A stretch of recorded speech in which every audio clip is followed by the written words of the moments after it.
Hello students, मी Shubhangi Shelke, MSc mathematics.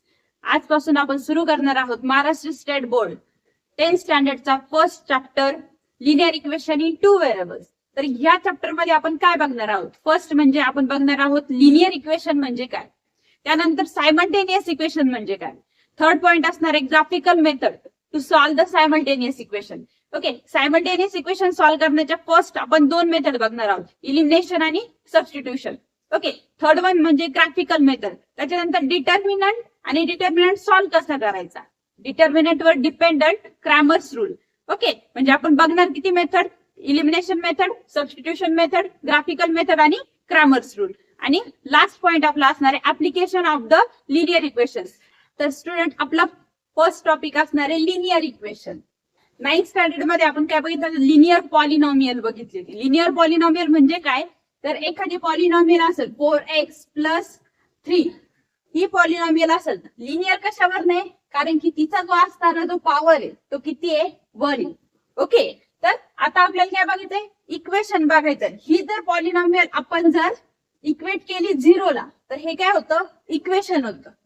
पण इथे किती व्हेरिएबल आहे, किती अननोन्स आहे, एकच आहे. पण आपल्या चॅप्टर मध्ये काय, linear equation in two variables. Variables किती पाहिजे, 2 व्हेरिएबल्स पाहिजे.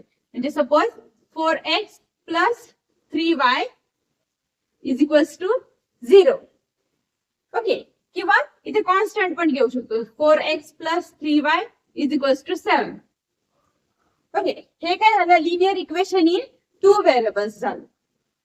ओके, तर याच्यानंतर आपण याचा जनरल फॉर्म काय आहे तो बघूया.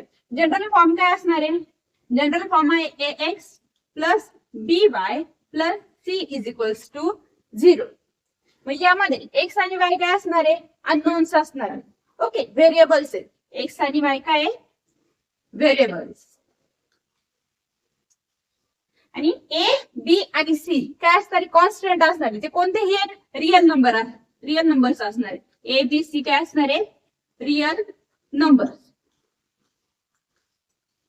मग आता इथे ए काय झाला, ए हा एक्सचा कोएफिशियंट झाला, बी काय झाला, बी हा वायचा कोएफिशियंट झाला, आणि सी काय, हा कॉन्स्टंट आहे, कारण की त्याच्यासोबत कोणताही व्हेरिएबल नाही.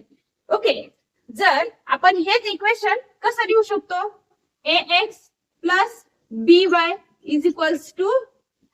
हा प्लस सी, इकडे जाऊन काय होईल, -c होईल. तो मायनस पण असू शकतो, किंवा मग आपण त्याला देऊया c'. Okay, ax+by = c. Okay, जर ह्या फॉर्म मध्ये आलं तरी पण ते काय होणार आहे, linear equation in two variables. आणि ह्या फॉर्म मध्ये पण आलं तरी पण काय होणार आहे, ते linear equation in two variables. तर आपल्या दोन कंडिशन काय असणार आहे लिनियर इक्वेशन साठी, त्याच्यामध्ये काय पाहिजे, दोन व्हेरिएबल्स पाहिजे. ओके, आणि त्या व्हेरिएबल्सचा असणारा पॉवर, त्या व्हेरिएबल्सची असणारी डिग्री काय असली पाहिजे, मॅक्झिमम किती असली पाहिजे, 1. त्याच्यापेक्षा जास्त आपल्याला नकोय, x² x³ असं काहीही नकोय. ओके, तर मग कोणते इक्वेशन व्हेरीफाय कसं करायचं, ते लिनियर इक्वेशन आहे की नाही टू व्हेरिएबल्स मधलं. Suppose 5x+3x 5x² + 3x + 2 = 0. For example आपण घेतलं हे इक्वेशन. तर आता आपण काय बघणार, फर्स्ट कंडिशन काय असणार आपली, 2 व्हेरिएबल्स आहेत की नाही, आहेत की 2 व्हेरिएबल्स नाही, व्हेरिएबल्सची कंडिशन आपली फॉलो होत नाही. इथं आपण सांगू शकतो की आपलं हे linear equation in two variables नाहीये. पण तरी पण लिनियर पाहिजे. इथं पॉवर किती आहे, एक्सचा 2 आहे, आपल्याला लिनियर पाहिजे, तो मॅक्झिमम पॉवर किती पाहिजे, 1 पाहिजे. आहे का, नाही. दोन्ही पण कंडिशन, पॉवरची पण कंडिशन सॅटिस्फाय होत नाहीये आणि व्हेरिएबलची पण कंडिशन सॅटिस्फाय होत नाही. म्हणजे हे काय झालं, it is not a linear equation in two variables. Okay, आता आपला पुढचा पॉइंट आहे सायमल्टेनियस इक्वेशन.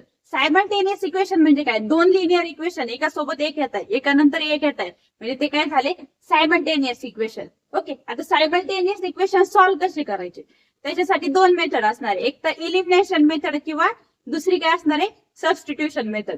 आता ते मेथड डायरेक्ट आपण प्रॉब्लेम सॉल्व्ह करू. ओके, क्वेश्चन सॉल्व्ह करू, म्हणजे त्याच्यावर आपल्याला कळेल की इलिमिनेशन मेथड कशी यूज करायची किंवा सबस्टिट्यूशन मेथड कशी यूज करायची.